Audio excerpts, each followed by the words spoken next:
Hello! Welcome once again to the Turret of Pleasure, here in the enchanted kingdom of Hermione, just with Baker Creek just down the way here, Milne's Landing up the road, Soup over about there, Victoria's off that way 40 minutes. Lovely day. And today I'm going to do something I never get to do. I'm going to review a new release. And it's a new release of something that isn't 30 years old. No, it's 3 years old. So it's maybe not a new release, but it's a current release. And it doesn't look very exciting. Here it is. There it is. Anthony Braxton, Eugene Chadbourne, Duo Improv 2017. It is an 8 CD box set, and it's probably more likely to be purchased as downloads through the Braxton House, which is Anthony's label, which he set up with, at least I think partly from the proceeds.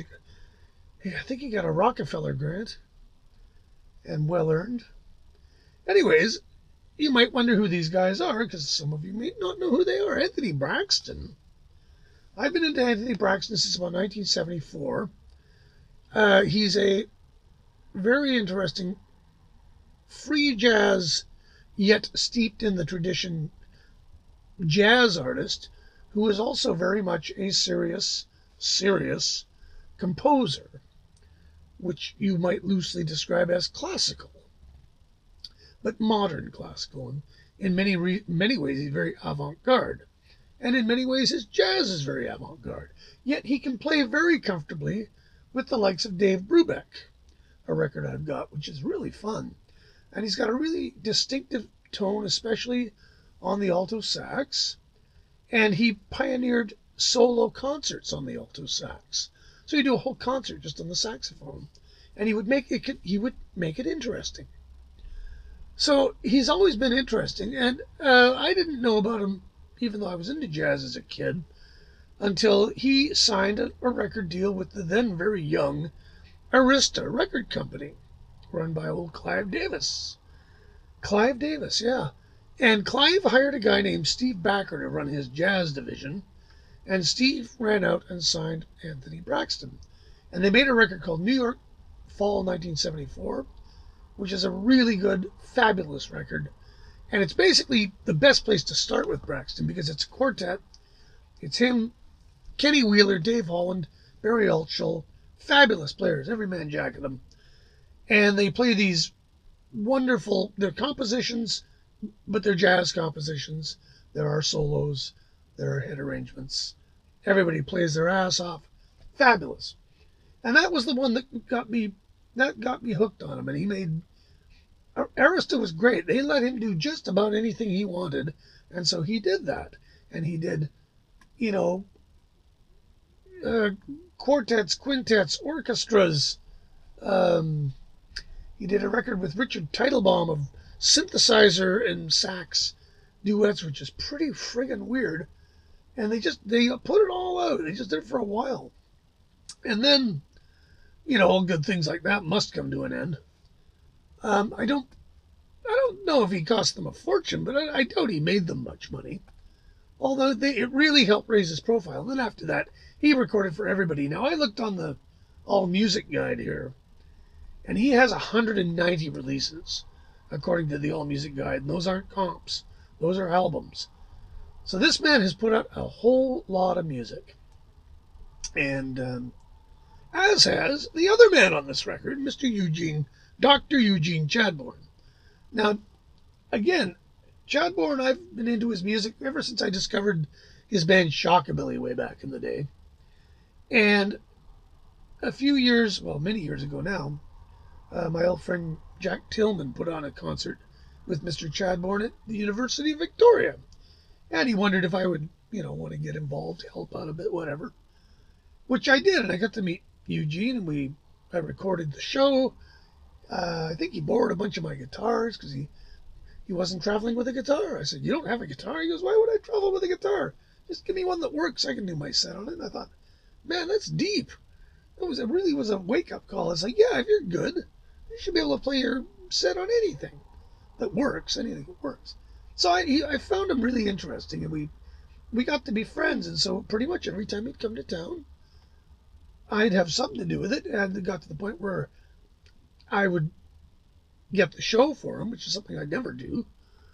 I would sometimes play with him, which was really a thrill. And I had this interesting thing where a guy that I was a fan of, that I knew nothing about really, over time became a friend and even perhaps a peer. So I thought that was really interesting. And what's really interesting about that is that's exactly the relationship these guys have. Because Braxton, who just turned 75, was like Braxton was to Chadbourne what Chadbourne was to me. Chadbourne was a big fan, put on a solo Braxton show in Calgary. That takes guts. And they got to know each other. Braxton was very encouraging. Tried to get convinced Eugene to learn how to read and write music, which I can't do, and Chadbourne couldn't do it either. But if Anthony says so, maybe I should do it.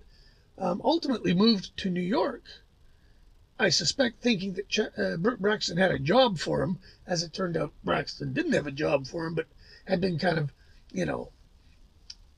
suggesting there might be a job for him, sort of to entice him into coming into New York City, which of course was the best thing ever to happen to Chadbourne. So these guys have a great relationship that is similar to my relationship with Eugene. And glory be, I love both of their music, and I discovered them both independently. So this got released not too terribly long ago, a couple of months. And it's 8 CDs.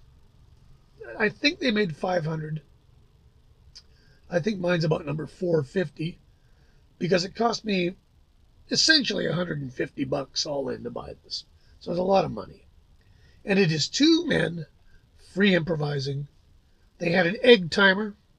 They'd set the egg timer up, they'd put it on, and they'd play till the timer was done, and they'd stop. They did that 8 times. And you would think this is going to be boring. You'd be wrong. Why is that? You say, well, Mr. Braxton, in addition to being a very innovative musician and composer and alto saxophonist, does not restrict himself to the alto saxophone. No way. Now, in my opinion, his instrument is the alto saxophone, but he also plays, and on this recording, he plays the sopranino, soprano, alto, baritone, bass, and contrabass saxophones, and he also plays the contrabass clarinet. Now, if you can tell the difference between a contrabass saxophone and a contrabass clarinet, you're doing better than me, because I'm having trouble. However, Chadbourne, on the other hand, plays the Gibson Marauder electric, Gibson acoustic, the Bajo Sexto, which is kind of a Mexican 12-string guitar, baritone-ish, Deering 5-string banjo, Deering fretless 5-string banjo, Regal 5-string banjo, and prepared guitar.